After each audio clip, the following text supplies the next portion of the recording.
Well, welcome everyone. Thank you all for coming tonight to our Food is Medicine Everyday class. We have Lucas Schubert with us from St. Luke's Hospital, and he is going to give us a lot of great information about how we can use food as medicine. And I'm going to go ahead and turn it over to Lucas. And again, we will have plenty of time for questions at the end. So thank you again for coming to Gilda's Club's presentation tonight. Great.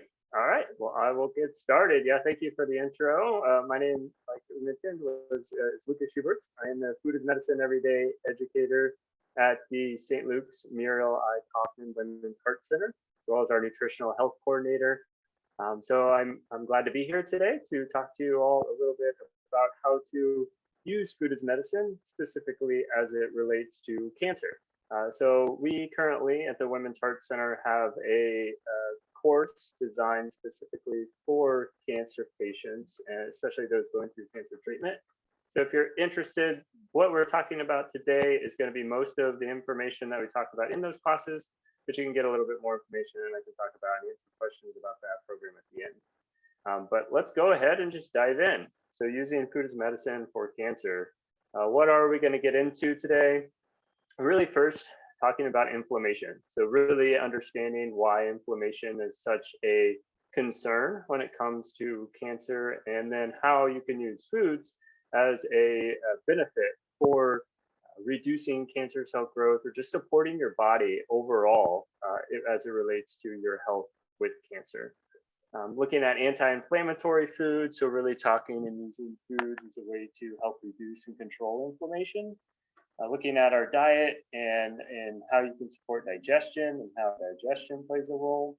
Looking at consuming sugars and added sugars, we'll specifically talk a little bit about how there's been a little bit of a misconception when it comes to the direct impact between sugar and cancer. So I want to dispel that myth a little bit, or at least make it a little bit clearer on the link between sugar and cancer.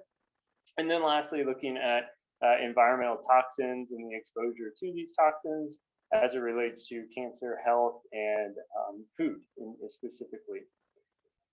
So in our Food is Medicine Everyday program, so Food is Medicine Every Day is much more than this specific course around cancer. We do all kinds of programming in the Women's Heart Center under the FAME umbrella, but really any presentation or class that I give, I always bring up the 6, what we call our guiding principles.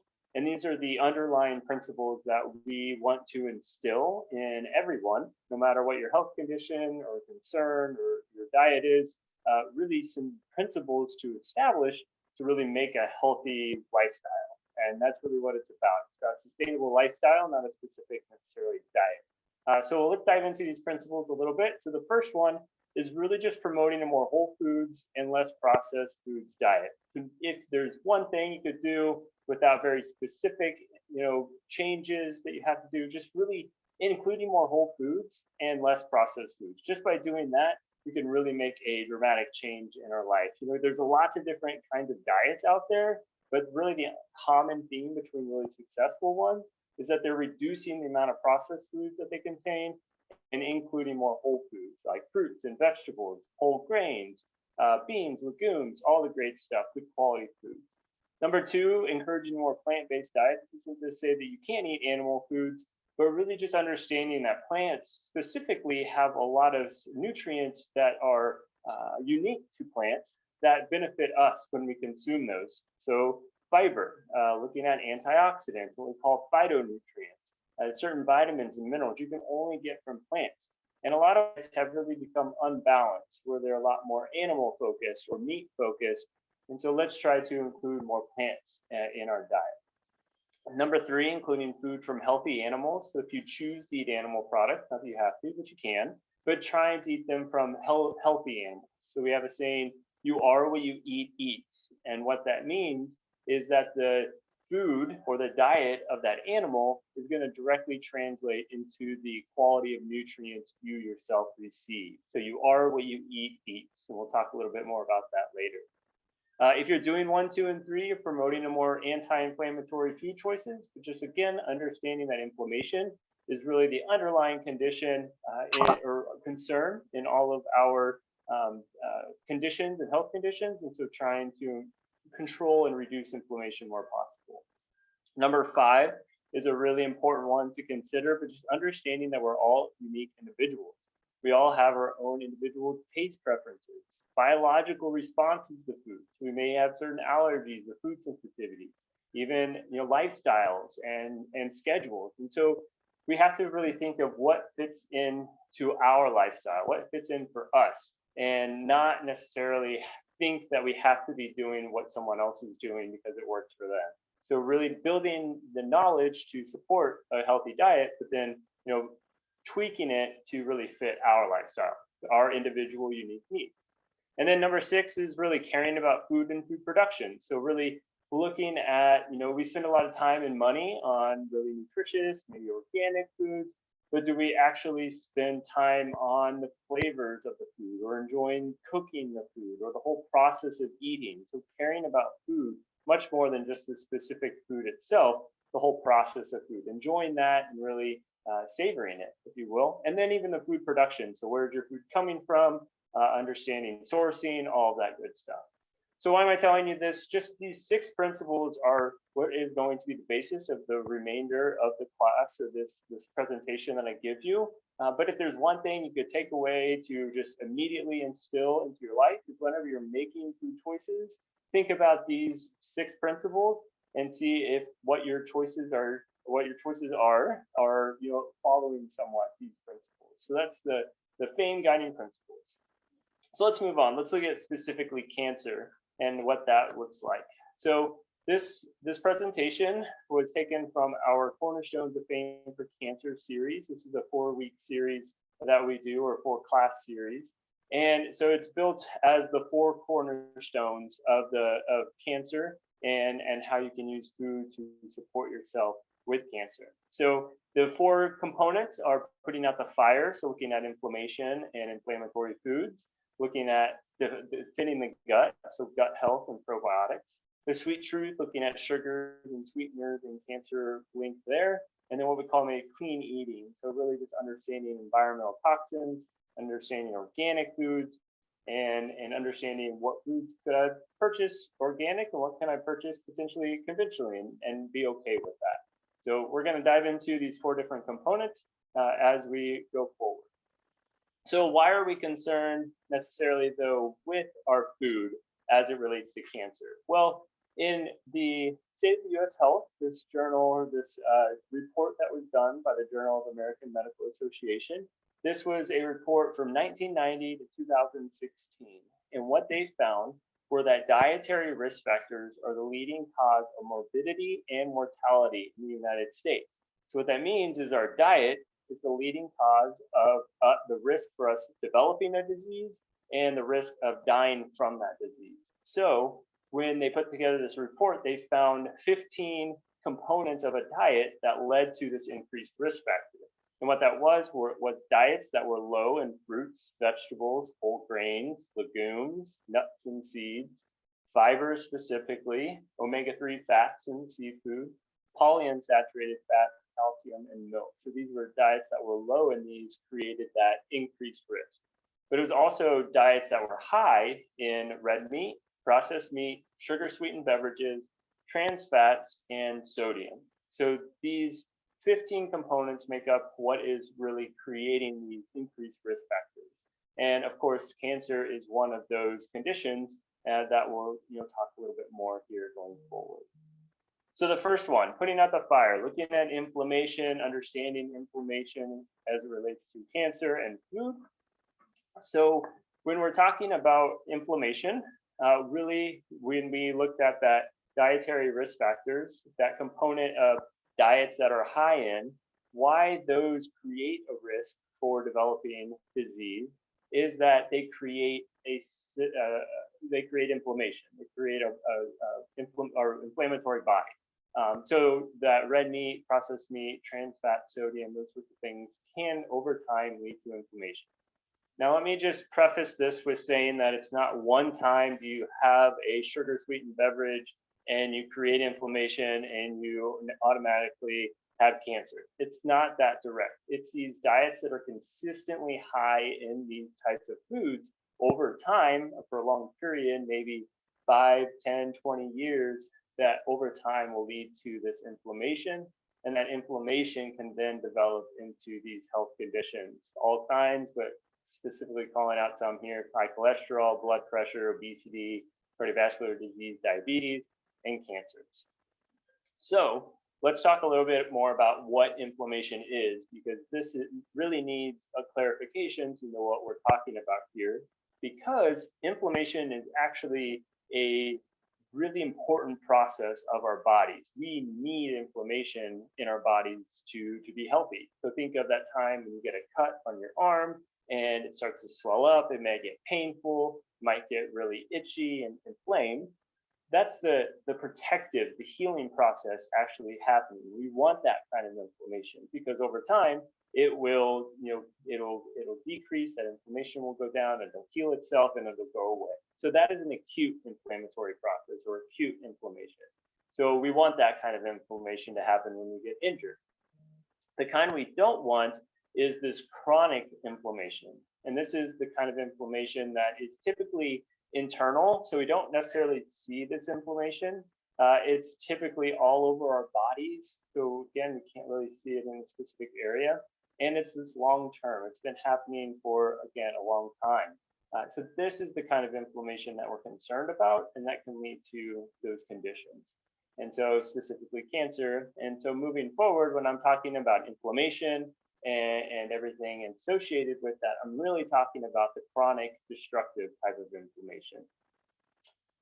So what is the link between inflammation and cancer and food? What's going on here? Well, whenever we get exposed to things from our environment, so things like the sun's rays or pollution or stress even, or even inflammatory type foods, these types of external environments or chemicals can create what are called free radicals. And you don't necessarily need to remember all this stuff. I'm just trying to show you the link and how food can play a role in this. So say you have inflammatory type foods, they create what are called free radicals. These are chemicals that when we introduce them to our bodies, if we have too much of these free radicals, they can cause what is called oxidation to occur in our bodies. And it's this oxidation that can damage the DNA in our cells. And what we know about cancer is it's this, replication of cells incorrectly that lead to these cancerous cells. And so too much oxidized, damaged cells can lead to cancer forming in your body. So how do we eliminate or potentially limit? You're probably not going to eliminate all of the free radicals, but how do you limit this process from happening? That's by introducing antioxidants into your food, or into your diet.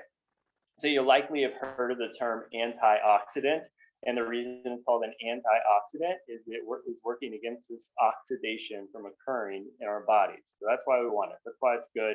It's this real defense mechanism for our body. So that's the link between inflammation caused by free radicals and the link to cancer and how you can block it or limit it or control it with food.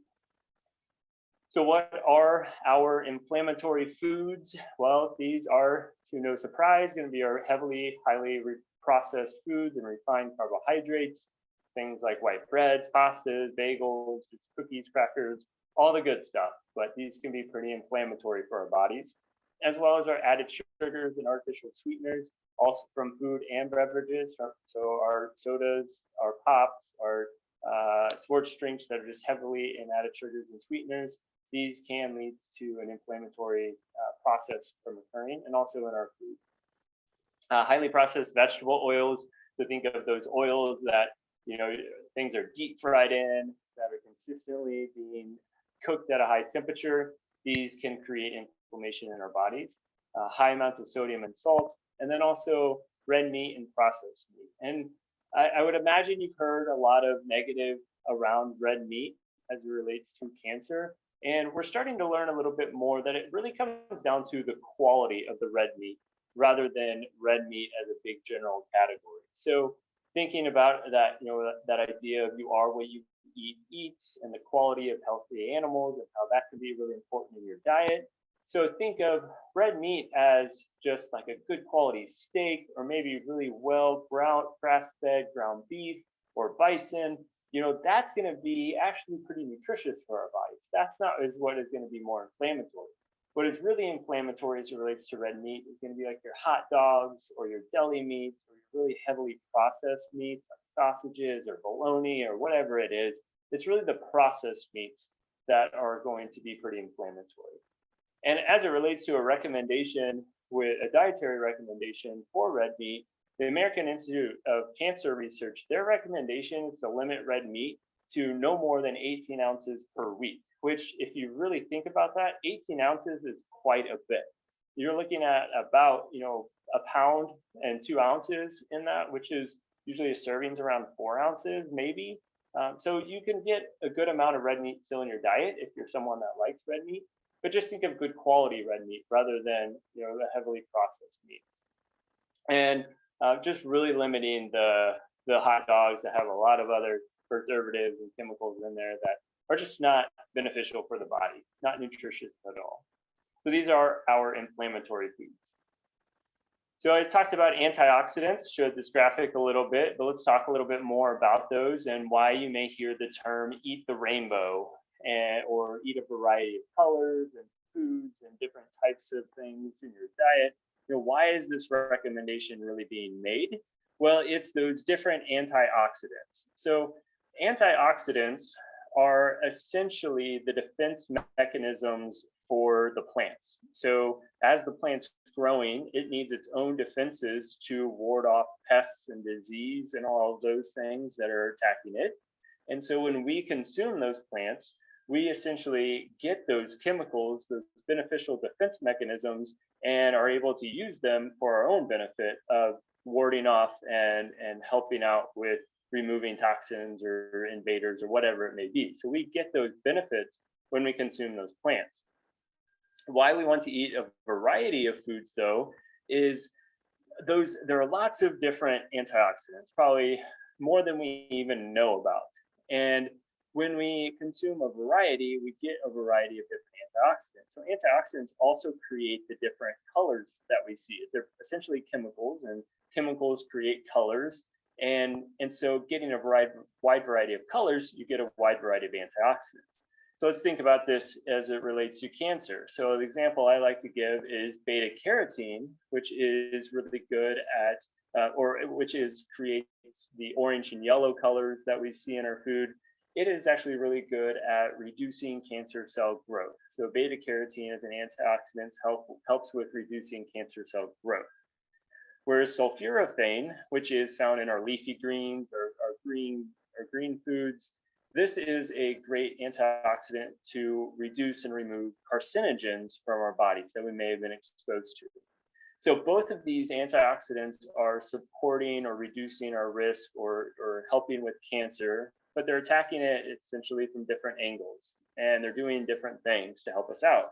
So that's why if we get a variety of these, we can get benefits in all kinds of ways and help reduce and just reduce our risks and also just make our bodies the healthiest it can be. So this is why the recommendation is typically made to eat the rainbow, eat a wide variety of food, find things that you enjoy, but just eat lots of colorful plants, essentially. And again, these are only obtained from plants. So it's another reason to include more plants in your diet.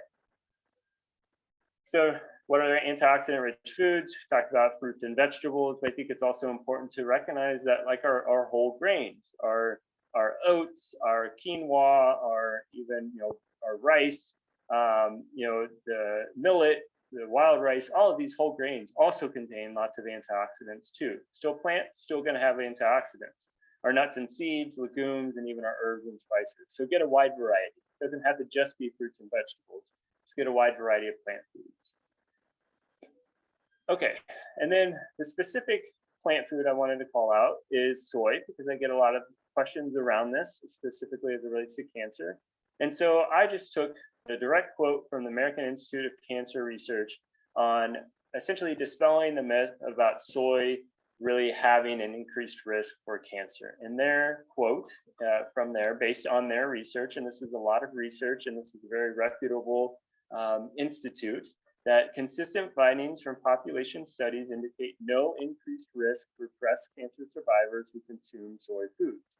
In fact, limited evidence shows the potential for greater overall survival and perhaps decreased reoccurrence among women a year or more after diagnosis who include moderate amounts of soy. So of course, this is for breast cancer survivors, but it's at least understanding, that there is not necessarily, there could be a benefit from it, but not to be fearful of it. And the factors though that play in with this is really, what is the type of soy? Are you getting like edamame, that's the whole food, the whole soybean, or are you getting some sort of really heavily processed soy food that is more of a processed food or junk food anyway?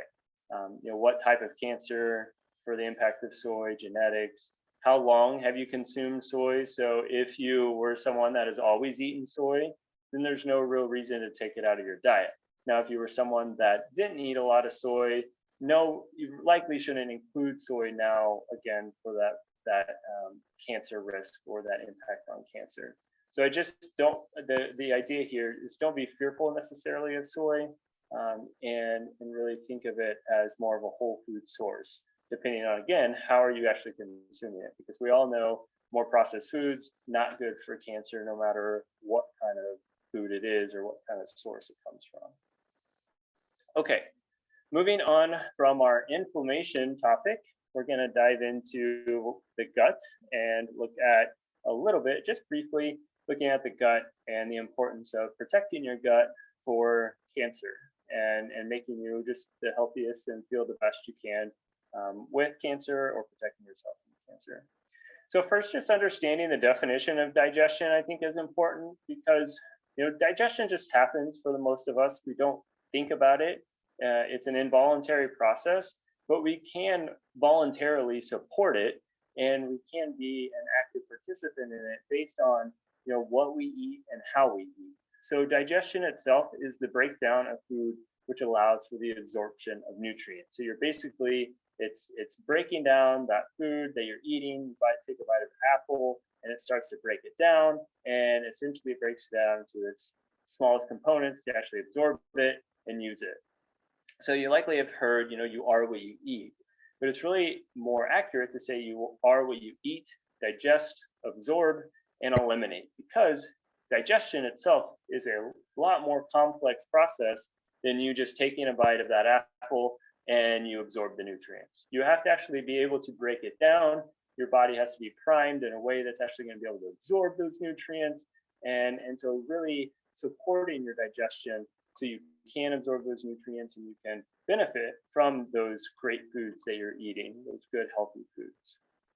So when it comes to cancer, I think it's important to know that a lot of cancer treatments specifically damage the gut. And this is because our gut is a single cell lining, essentially, between the outside. So your gut is really the outside, even though it's inside your body. It's technically the external environment because it never really gets into the inside. So, but it's guarded only by the single cell layer. And a lot of our cancer treatments can actually attack your gut, and it takes it a little bit longer to repair. So there's more of a risk of poor digestion and poor absorption, and some nutrient deficiencies with cancer treatment. So really supporting the gut as much as you can. So how can you support the gut? What are some things you can do when it comes to food? Mindful eating is a really great one. So really paying attention to the whole eating process, or pay attention while you're eating, and it starts when even before you take a bite, really just calming your body down, not paying attention to the TV, your phone, or other things, really paying attention to your food to allow your body time to prime itself to produce the digestive enzymes and juices, essentially, to break down that food. So preparing and being mindful And then, chewing your foods and being mindful of that whole process, chewing it well, so you're essentially breaking it down so that you can later absorb it. And just again, slow process, so you're supporting your body the whole time. So this whole mindful eating has a lot of real good impact on our digestion. So we're able to actually, again, efficiently absorb our nutrients from the real healthy food that we're eating, including more fiber. So fiber as a nutrient, we don't actually absorb, but it does provide a lot of protection and cleansing, essentially, for our gut and for our digestive system. So the recommendation is 25 grams for women and 38 grams for men. So that's grams per day of fiber. So a lot of us are not getting this much. I would imagine a lot of us are getting a lot less, especially if we're eating a heavily processed foods diet. And so it's just about steadily increasing the fiber content, but just knowing that fiber is what's going to help move food through your diet. Really going to be cleansing and cleaning for the lining of your gut. And it's also going to provide food for what are called prebiotics or what are called probiotics, or our gut bacteria. And so that brings us to prebiotics and probiotics, knowing that our gut is lined with billions of bacteria. And that bacteria can really be helpful in our whole bodily systems. They produce hormones. They help with metabolism, they help with our mood. And so really supporting that gut bacteria is important. And we can do that through the foods we eat, specifically fermented foods. So trying to incorporate more fermented foods. I'll get that into the next slide, but then also inflammatory foods. So if we're not introducing inflammatory foods, then we're reducing the amount of inflammation in our gut and really allowing it to feel the best and digest as well as it can. So what are our fermented foods? These are gonna be things like sauerkraut, yogurt, kimchi. If you don't know what kimchi is, it's essentially a fermented cabbage. It's a Korean spicy cabbage, but really good and Asian inspired. Tempeh, which is fermented soy. Kefir, which is fermented milk, and then kombucha is fermented tea. And the fermented is essentially a process that it breaks down the food through bacteria. And when you consume that food, you're essentially consuming that bacteria, but that is actually beneficial for us. So it's good bacteria. It's bacteria that we can consume and can be beneficial for us. So it doesn't take much, just maybe a spoonful of sauerkraut a day or yogurt, or whatnot. That can be really beneficial for your body. Just knowing though that these can be pretty pungent. So if someone is feeling nauseous due to cancer for whatever reason, it's not feeling well, these may not be the best. Just find one that works for them. But it is a way to include more gut healthy foods. Okay, so that's the gut. Now let's move on to sugar and sweeteners. So when I talk with those interested in cancer or with cancer or have a family member with cancer, I often hear that sugar needs to be removed from the diet and that the sugar is feeding the cancer and we need to be fearful of sugar and get it all out of our system because it'll feed the cancer and the cancer will grow. And while that is technically true, it's not so direct. And what I mean by this is through this graphic is that sugar does not necessarily feed cancer. It does, but sugar is technically an energy source for all of our cells. All of our healthy cells and our cancerous cells use sugar for energy. So it's not that specifically as why the reason of limiting or removing a lot of sugar from our diet. The concern here is that diets that are consistently high in sugars, specifically added sugars, and I'll talk about that in our next slide, but specifically in added sugars have an increased risk of gaining weight and obesity, and also introducing insulin resistance. And so these two factors, being overweight and having insulin resistance, can lead to inflammation and having a poor immune system. And these two things are really what put us at risk for cancer developing or cancer progressing, is if we have too much inflammation or if our immune system is not working optimally. And so that's why we want to reduce and control sugar, is to avoid these things from happening, this progression of conditions from happening, and really supporting the body, reducing inflammation, and supporting the immune system. Those are the two ways that you're going to support the impact of cancer by as much as possible. So let's talk about sugar. Let's talk about how to distinguish between the beneficial or nutritious sugar and the not very beneficial or not very helpful types of sugar. So the first one, talking about sugar, I'd like to break these down into two categories, really, because there are some beneficial, nutritious sugars in our diets, and these are what are called naturally occurring sugars. So naturally occurring sugars are, just as the name suggests, they're sugars that naturally occur in our foods. So our fruits, our vegetables, all of our carbohydrate type foods are built out of sugar. And we need that kind of sugar in order for our bodies to function. So our cells function off of glucose, and glucose comes from our carbohydrates. And so we need these naturally occurring sugars. But the reason that these are really beneficial for us is because all that sugar is wrapped up in all other kinds of nutrients like fiber or antioxidants or proteins and fats. They're wrapped up in other types of things. And so that sugar we're able to receive that sugar in a more sustained fashion. Whereas our added sugars are going to be those types of sugars that are added to our foods. And again, not trying to trick you here, but just knowing that anything that is made or processed and then gets sugar or sweetener added to it, that type of sugar is not necessarily going to be beneficial for us. And it may have an impact again on that risk for weight gain due to excess calories or unneeded calories, as well as increase or impact on our blood sugar regulation, which can create this insulin resistance, potentially diabetes, and then again, that inflammation and poor immune function. So added sugars are really the types of sugars that we want to pay attention to and potentially limit.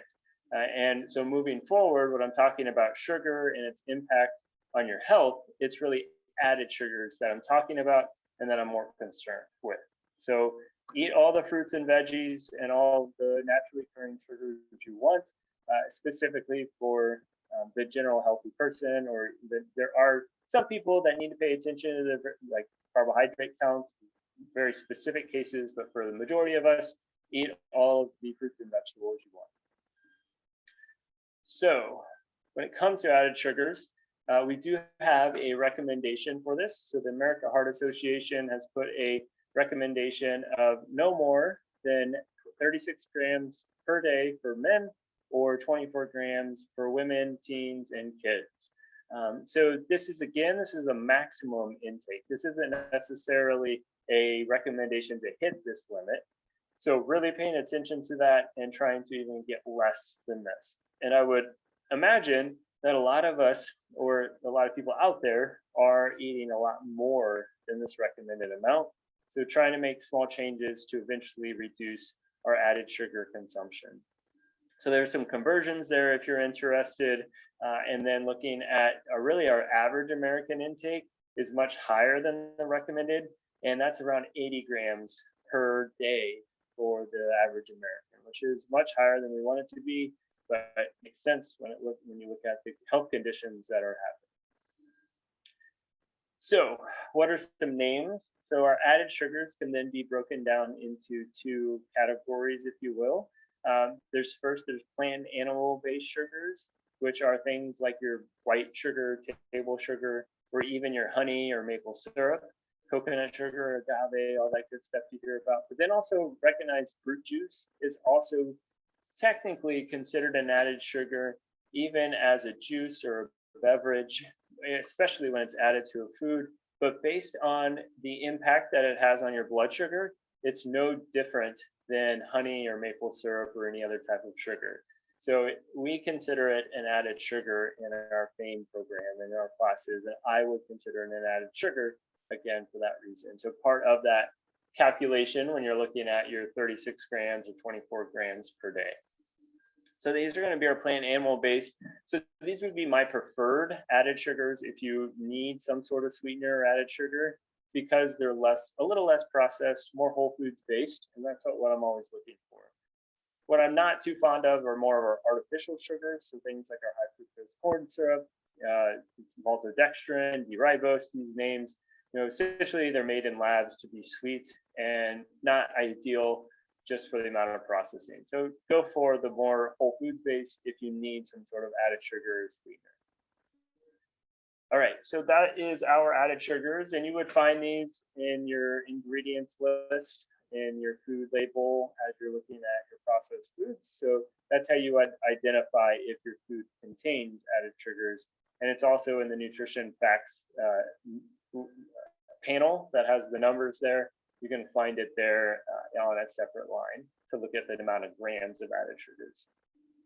Okay, so real briefly, we'll get into what we call clean eating, and then I'll go ahead and take some questions. But our last of 4 classes or topics is what we call clean eating, and really the goal here is thinking about reducing the extra environmental toxins that our bodies are exposed to, since they're already being exposed to so much else. Specifically, if you're going through a cancer treatment, you're exposing your body to a lot of toxins to remove that cancer.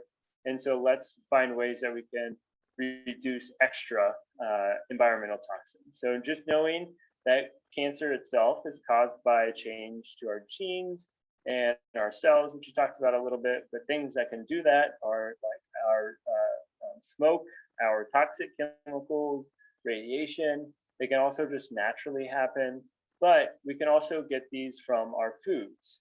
So from toxins such as pesticides, herbicides, antibiotics, these sorts of things. So we could certainly try to limit the additional environmental exposure or toxin exposure as it relates specifically for our food. That's what we can get into, which is going to be looking at organics. That's how you would at least limit or have some control over these extra toxins.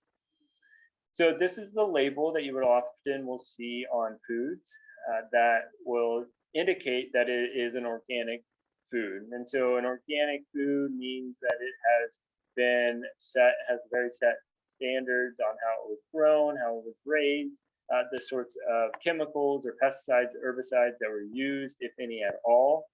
So with this, you can at least have some standard for how that food was created or how the ingredients were created.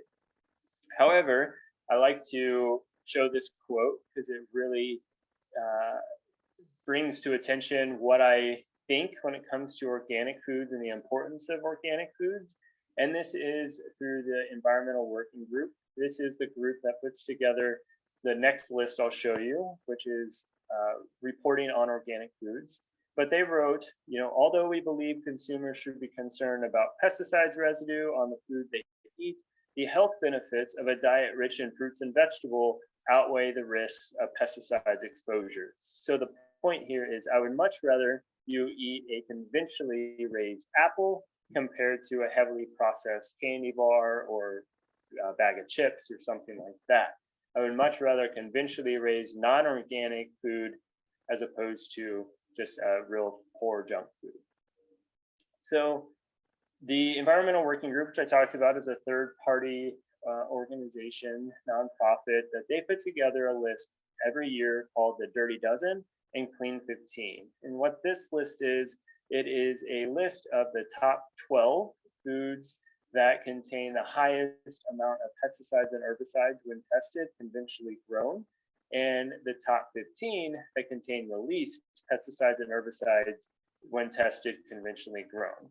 And so what you can use this for is if you need to stretch your grocery budget, you could look at this list and determine, okay, I'm going to probably want to choose the foods on the Dirty Dozen list organically, because if that's something I'm really concerned about. And then these others on the Clean 15, I can be okay with purchasing these conventionally and really spread my money and still get some really nutritious fruits and vegetables without as much concern about environmental exposure. So you can look at this list. You can also find these online. They have apps for them. They're all over the place. You could just look these up and have it ready for you when you go into the grocery store. But I think it's at least a good place to start when it comes to whether or not you have to purchase something organically. Okay, so these are the 4 cornerstones in closing. Just understanding inflammation, really looking at helping with your gut health to support your body, understanding sugar and sweeteners. It's really more about the added sugars, not necessarily the naturally occurring sugars. And then potentially choosing organic foods to reduce the environmental exposure, but knowing that we really still want fruits and vegetables no matter how they're grown, or if they're organic or non-organic, compared to our heavily processed food. So in closing, with food as medicine, just kind of things to consider is that we eat food, not nutrients. So this hyper focus on protein or carbohydrates or fats or specific ratios or specific vitamins or minerals, just knowing that really just eat more food, real food, things that we recognize in nature, things that you would know or see growing on a tree or outside. I say that there are apple trees, there are no Cheeto trees. So really thinking of it that way when you're choosing and making your food choices. And then lastly, just you're your own individual. So everything I've told you here can be used and be helpful to you, but you don't have to follow everything. It's at least a good place to start. You don't have to choose all the foods that I've mentioned here. Just at least trying to fit something in a good, healthy lifestyle, nutritious food that work for you and for your diet. All right, so that's just the last closing: eat food, not too much, mostly plants. I like that quote. And then last, just close with the information about our FAME class. If there are any, so I think I'll turn it over to any questions. I'll see if I can pull up in the chat.